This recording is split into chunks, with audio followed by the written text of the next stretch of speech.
Hi and good afternoon and welcome to Raw Business TV. My name is Brad Chapman and I'm joined today by Alan Briggs. Today we're going to be talking about surviving and growing businesses in challenging times with Alan Briggs from Busy Business Solutions. So welcome Alan to Raw TV. Thank you very much indeed for tuning in. It's Monday and wide awake and raring to go this afternoon. We'll run through a couple of slides before we pass over to Alan. Just our normal slide, Raw Business. Who are we? We're an online business entrepreneur networking company. We've got thousands of members who are becoming networked and more connected every day via the network and via our business magazine called Raw Business Magazine and our online membership database. We offer you a mixture of marketing, advertising, and networking for your company, your organisation, and yourself. And also, we're just trying to move our business forward, just like everybody else, and we're learning from our mistakes, and also we're enjoying our successes as well. Membership to Raw Business is absolutely free, and if you're chasing a dream just like us and trying to grow a business and make a success, then please feel free to register with us at rawbusiness.com. Today we're going to be discussing about startup businesses. Alan Briggs has been a member with Raw Business for some time now. He's been to a number of networking events and was actually at the launch night of Raw TV here down in Chelmsford HQ. Alan is a manager of a business support service at Busy Solutions, as well as I can't read that word there, a lead advisor, mentor, consultant and trainer, and has got a great deal of business experience and worked with a varying number of businesses across the years to help them move themselves forward. He's got 18 years experience with the business development and support sector. Alan's an experienced director, senior manager and highly qualified management consultant, trainer and assessor. He's previously designed and delivered and managed business training programs covering from business startup growth and finance. Business Solutions is a business support and support providing services is a social enterprise run by business experts who have all set up and run their own businesses. I guess from a personal point of view, I always talk about something that's personal to me and perhaps some personal experiences that I've been through. And most of you by now that have listened to some of the Raw TV webcasts, or you've joined in on the website, you know my thoughts on coaching and training and mentoring. And I believe that everybody needs a coach or a mentor of some description. And there's varying levels of coaches and mentors and assessors, etc. in the marketplace. It's about finding the right one that's right for you and right for your business. I think what we do when we go into businesses, we've got this ambition and we've got this drive, we've got this motivation, and we go into our business and we spend, an insurmountable level of hours and times and days developing business, and we can at times get stuck in our business, get stuck in the day-to-day grind of running a business. And obviously, very few people are successful in business. And if you look at the ones that aren't successful, there are a number of reasons why they're not successful. Sometimes it's outside of their control, but many times it is inside their control. And myself personally, looking back over my business experience and some of the things that I've been through, I know now that if I'd have had someone there to give me some guidance and perhaps to pull back the reins a little bit and to look at some of the ideas and suggestions that I've got, perhaps to dissect some of my ideas and ask, get me to question myself about, where I'm going and what I'm doing and perhaps why I'm doing it for, could have had a different outcome, a different result, a much more positive result. It's very easy to just keep making decisions in business every single day, whether they're right or wrong, and get your business going through the grind of your forecast and your business plan. But it absolutely 100% helps to have somebody talk to you outside the business. And I have two people at the moment that talk to me, and I am what you are definitely called a royal pain in the butt, because sometimes I'm talking to them and I'm listening to them and I'm sort of deploying some of their ideas and suggestions, and I've got to be honest, they actually work. And then I get these moments where I just don't talk to them. I go into this really, really deep thought process, and perhaps I should be talking to them more regularly, more frequently. I have a lady who talks to me that helps my mind and my head and perhaps some of my past issues out, and I've got a guy who's a business coach who's been helping me look at the business literally. And I've got to say, both of these people contribute in different ways. They're both fantastic people. I'm very thankful that they're still there, willing me on and willing me to move the business into what we would call a monetizable situation so that it's sustainable in terms of the future. So that's enough about my thoughts at the moment. It gives me great pleasure to pass across to Alan Briggs. And Alan's now going to take the floor. He's going to be speaking for about 20 minutes this afternoon or so, give or take. And then what we'll probably do afterwards is I'll probably pose a couple of questions to Alan about some of his experiences and some of the sort of key things that he's going through. Also, at the end of the slides, you're going to find Alan's contact details, Alan's website, and please feel free to contact Alan. He's a great guy. He's very easy to get on with, and he's very focused and wanting to help move your business forward. So it gives me a great pleasure to introduce you, Alan Briggs. Alan, welcome to the Raw Business. Thanks, Bradley. That's great. What an enthusiastic entrepreneur we've got in Bradley. If we could just bottle him, I'd like to sprinkle him over a few other businesses that I come across that perhaps need a little bit of a kick up the backside sometimes. I'm going to talk a little bit today about, first of all, surviving in business. And there's no time better to be talking to you about this than right now. We're going to talk about making sure how your business survives, even in the challenging times we're in. Sustainable growth and profitable growth is something you want, I'm sure, but you've got to manage that.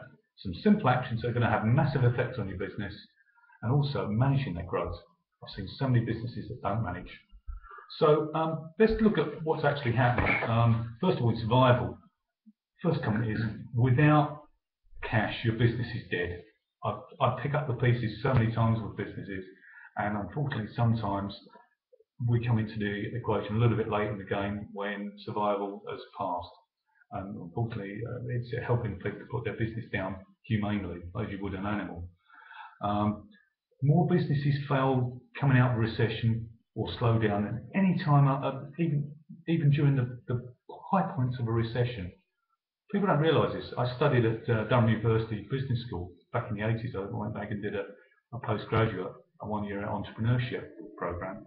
And we studied this over a period, and we noticed that all businesses that failed at that period, the biggest growth was coming out of a recession. So now's a danger time. It's what's called over-trading. You run out of cash.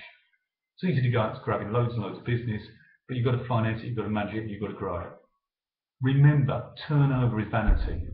Everybody talks to me about how much they're turning over. Very few talk about profit, and very few talk about cash. So turnover is vanity, profit is sanity, and cash is reality. I want to know how much cash you've got in the bank, because without that, you're dead in the water. Your bank could even reduce, or even worse, remove your overdraft facilities in the current climate. They get concerned. So they're going to be looking at you closely. What are the warning signs that I look for in a business? Well, the first one is your debtor days rising. How long are you taking to get paid by your customers? If that's rising, start looking very closely at what you're doing. Start managing it. Cash reserves in your bank are lowering rapidly. That's another danger sign that we look out for. Your suppliers often start to reduce your credit terms. They start to become concerned about your credit worthiness with them, especially in the current climate. We're all looking at it. You should be looking at it as well. Anybody you're dealing with, make sure that you check them out. And here's the classic one. Checks you get from customers. How often have I had this with customers? Oh, we got a check from one of our favourite clients. It's incorrectly written out. It buys them an extra week or so. Then it comes in, it's got the wrong date on it. There's something wrong with the check. Or they start to object to an invoice you've sent out. They've found a mistake, or they're trying to argue that there's something wrong. If that starts to happen, alarm bells start ringing. Okay? So watch out for those. Now, growing the business. This is where we see lots and lots of problems. You need to plan your sales and growth realistically. People overestimate their sales and underestimate their costs by about the same factor. And if you think about what's happening right now, fuel prices are exploding, and we know the government's looking at trying to ease off the escalator, but that is having a massive effect on everything you buy. So look at your costs. I get people to look at their costs on a regular basis, and I guarantee when somebody says to me, I've got a business plan, it comes out, I look at it and I think, when did you last look at this, goodness sake? The cost of what you calculated 2 years ago, things have moved on, things change. Look at your suppliers. When people are talking about their turnover, I'm also looking at the profit. And if you think about it, if you've got a business that's turning over 300,000, giving you 50,000 profit, that's better than having a £500,000 turnover and only having £20,000 profit. You can be busy fools. You can make loads and loads of turnover, but are you making profitability? And that's something you really need to consider. Again, profitability is something that people guesstimate an awful lot. You've got to come right away down to your net profit on actually what money you're getting in and when how long it's taking you to recover that money and the cost of that. Good rule of thumb here, Pareto's law, if you haven't heard of it, basically you can apply this in all sorts of ways, but it means that 80% of your profit, for instance, will come from 20% of your customers or 20% of your products and services. And you need to assess this and prioritise your marketing. Look at where your business is coming from. I'll guarantee 80% of your profit is coming from 20% of your customers. So why don't you concentrate on those and then looking at moving the people also around and moving them up into that 20% bracket. Now, some simple actions. Again, Pareto's law. 80% of that profit comes from 20% of your customers. So, are you looking at that? I mean, for instance, are you going back to your existing customers and trying to squeeze a bit more extra business or to increase the number of times they spend with you over a year? It's no use rushing out getting more and more customers if you haven't stabilised the ones you've got, maximise the sales out of the ones you already have. It's 13 times more difficult to get a new customer than it is to deal with an existing business. Now, one thing you need to look at is also who are your best customers and who are your worst customers. I guarantee you've got some customers who are royal pain in the backsides. They're the ones that take the longest to pay you, want the biggest discounts, give you the most problems. So why the hell are you dealing with them? Why not just say, look, let's concentrate on that 20% and get more stars. Sometimes it's worth parting company with some of the customers you've got who are marginal. Because if they're not making you a profit and they're soaking up so much of your time, chasing money or dealing with them, why the hell are you dealing with them? If you're not making profit from them, why are you doing business? Let's look at cutting costs. For goodness sake, cut the right costs. Yes, go through with a fine-tooth comb. Look at everything you're spending. It's probable that you're spending money that you don't have to. It's probable that you can save some money with your suppliers. It's probable that you can save some costs internally by working smarter, not harder. But the big thing that people do in a recession is they cut the sales and marketing.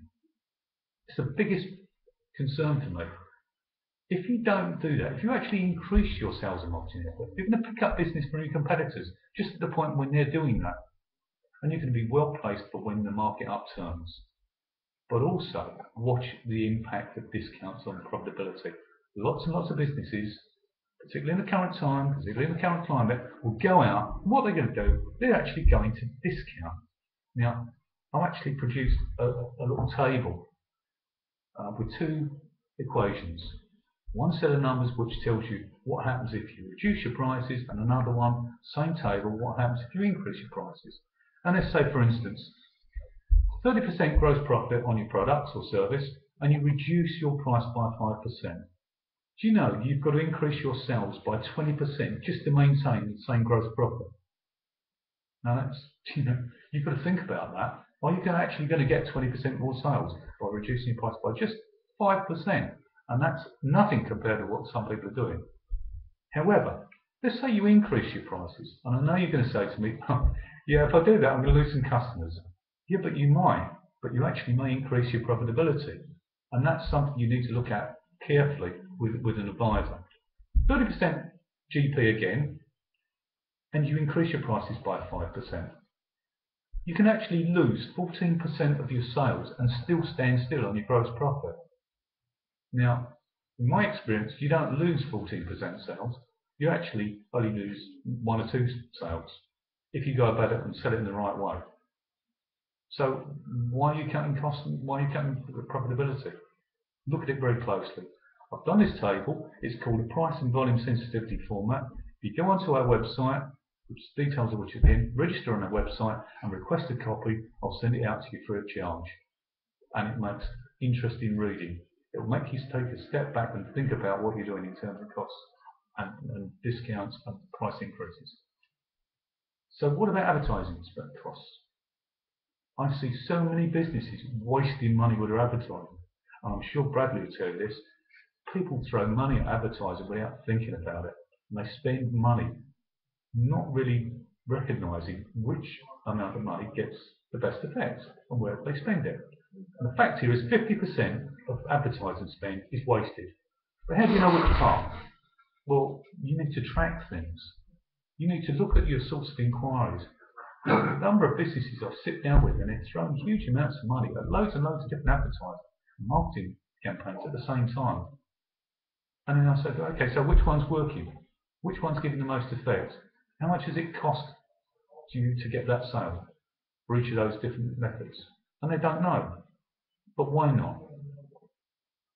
You need to actually take a step back and consider everything you spend and make sure you track it. And that's why when you see an advert in the back of Sunday Times, a little box advert, and at the bottom it'll have ST/03/11. That means it's the third ad in the 11th month of the year. So when they get an inquiry coming, people quote that reference number. They can see immediately how many requests, how many responses, how many sales, and what the conversion rate was for that piece of advertising. It's the same thing with your website. You've got to get that working in the same way, and you've got to track and monitor.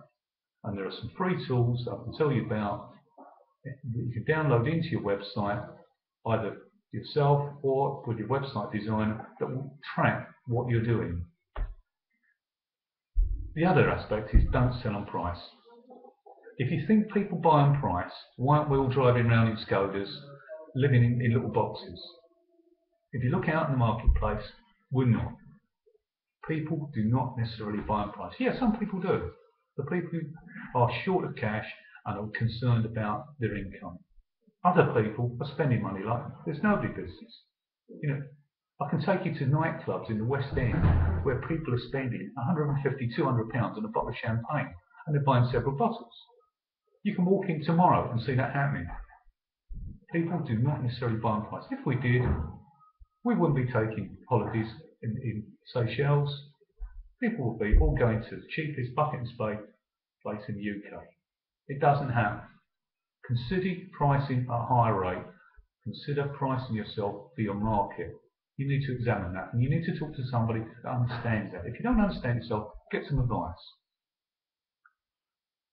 Right, now the last aspect is managing the business growth.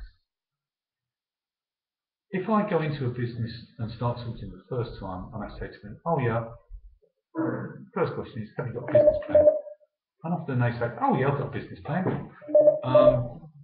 Or maybe they produce it at the beginning and out comes this plan and it's covered in dust. Effectively, it comes out of the cabinet. It may be something they produced when they went to the bank at the first startup stage. But does the plan have a clear vision? If you don't know where you're going, how do you know how to get there, and when you're going to get there, and what method of getting out?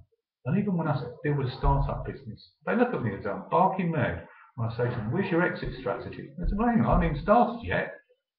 Yeah, but if you don't know that, that's going to colour how you invest in the business, how you spend money in the business, and the approach you take for your strategy. Because if it's going to be a fast growth, exit business, sell it off to somebody else, or take the money and run, that is totally different to a business being developed where you're going to bring family members in, or you're going to grow the business and take a step back and stay in as a chairman or a director and only come in a couple of days a week.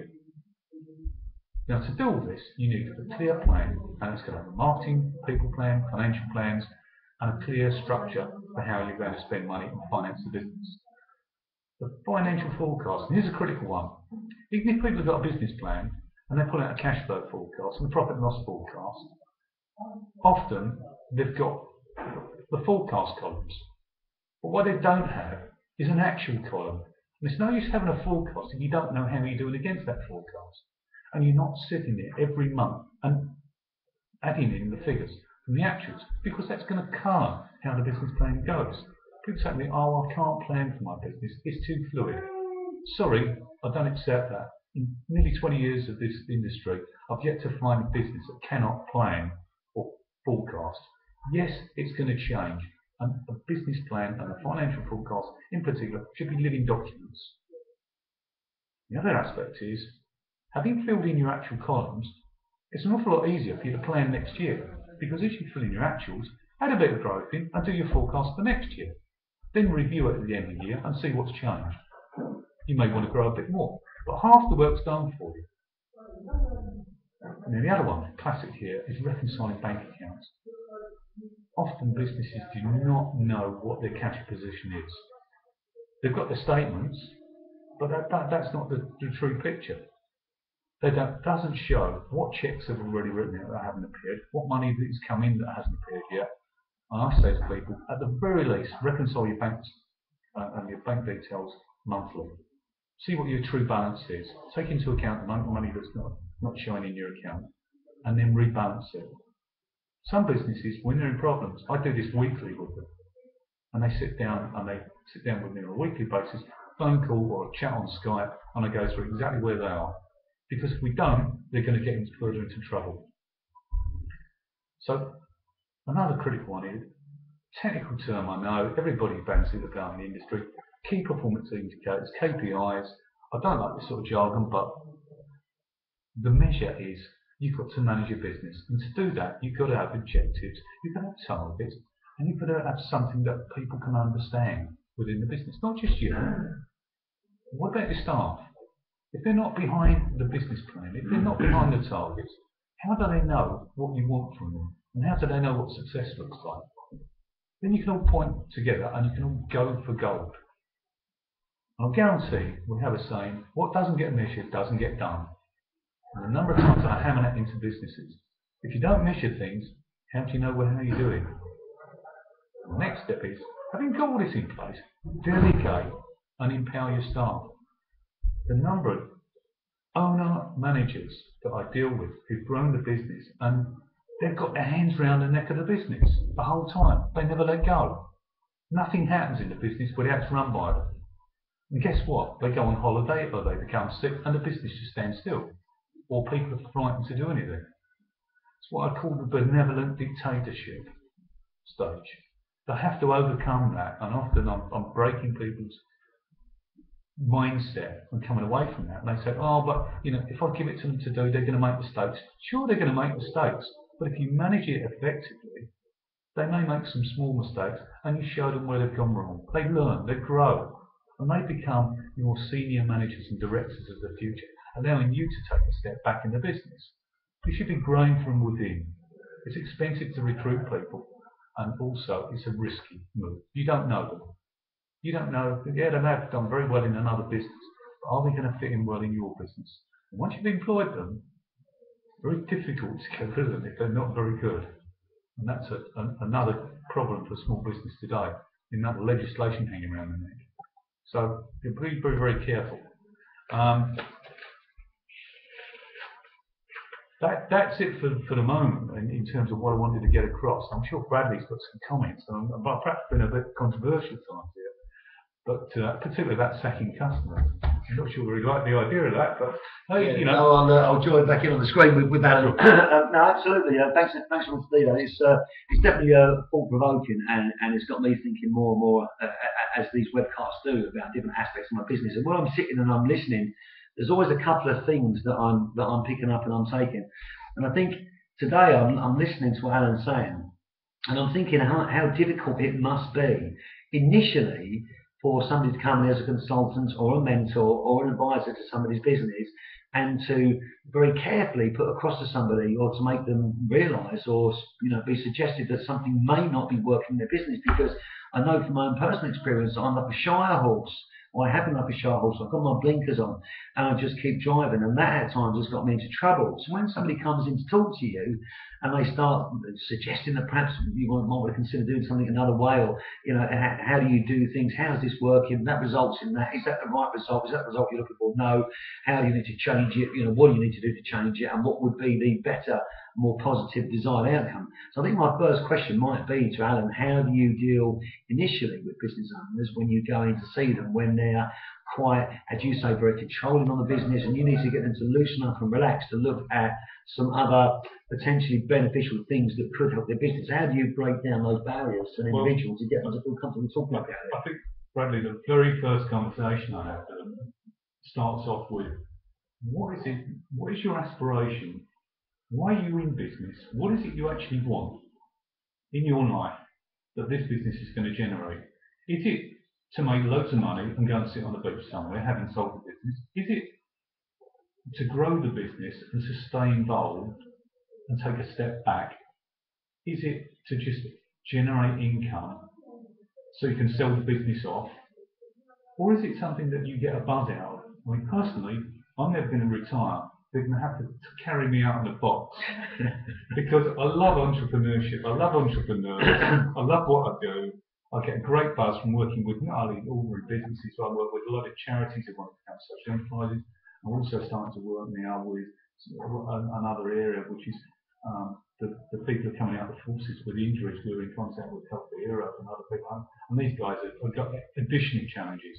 And it's seeing them grow. But again, they need to know where they want to be because their health may not be great for a long period in the longer term. So they need to grow in the business to be able to give them an income and take a step back and manage it from the side. So that's the starting point. And the next thing is, okay, so we know what you want personally. Is everybody else that's involved in the business all singing from the same hymn book? All the same thing. Yeah. Especially if you've got partners in the business. And it's surprising how many times the partners have not actually had this discussion. Yeah. They look at one another. When I ask the questions, they've got two different answers. I get two different answers, and they look at one another across the table. I didn't know you. That's quite ironic, that one there. Yeah, absolutely. Okay, so then you've broken down the barriers to somebody that's going into business. I'm just going to reduce the speed of the cam here for 1 second. Okay, so you've broken down the barriers to someone that's going into business, and you're now into the business.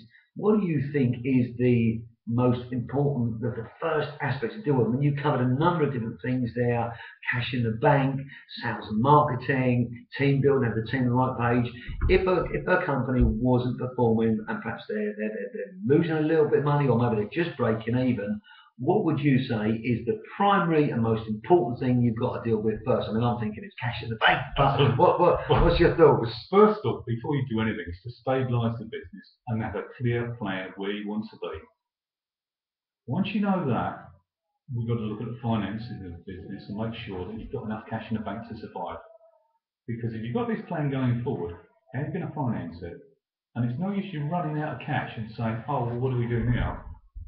And unfortunately, I see that an awful lot. But it's about controls, measures, and thoughts, and also involving other people in the business, your team. Unfortunately, I see an awful lot of people who are really fed up in their companies. At the next level down, they're frustrated because the MD, and I did this with an IT business about 5 years ago. They were trading £3 million turnover, doing okay, wanted to grow. And I sat down, had a conversation with the technical director who initially brought me in. Business Link had asked me to go and see them. I had a chat with him, and he said, "Oh, well, we're trying to grow business." I said, "Look, what's your biggest frustration?" And he said, "Well, it's the MD." And then I had a chat with the MD, and we had it separately. And actually, what he'd love to do was, he got his Porsche.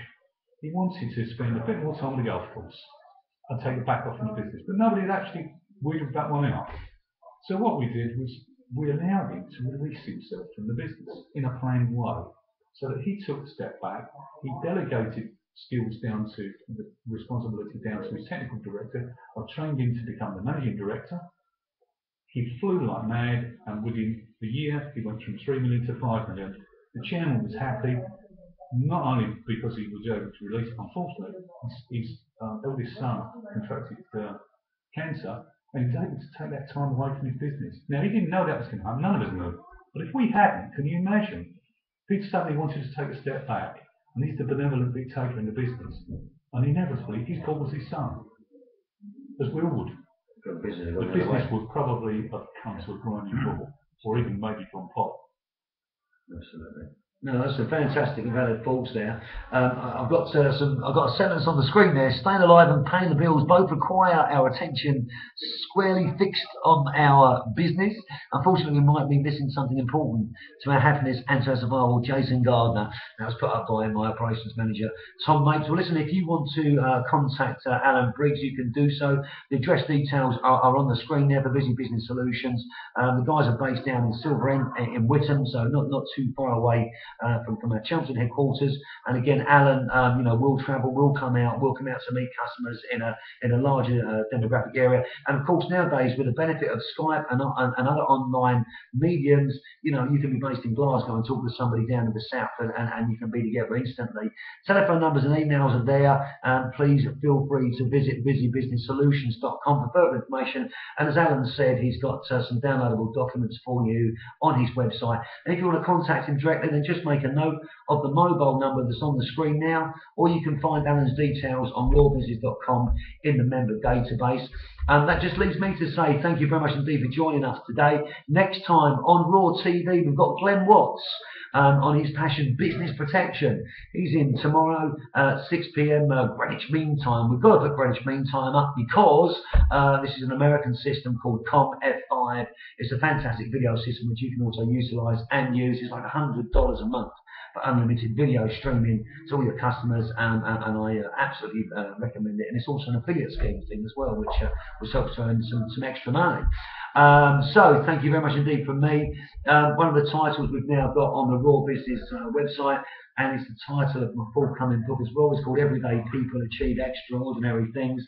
I guess at the end of the day, we're just ordinary people, and we are trying to achieve extraordinary things. And by coming together, working together, talking more openly, and feeling more comfortable talking about the good things about us and perhaps some of the challenging things about us, it's that which will make us better and stronger people and help our success rates. Thank you very much indeed for joining us on Raw Business TV today. You have a great day wherever you are, whatever you're doing. Enjoy your day. Thanks for joining us. Thank you.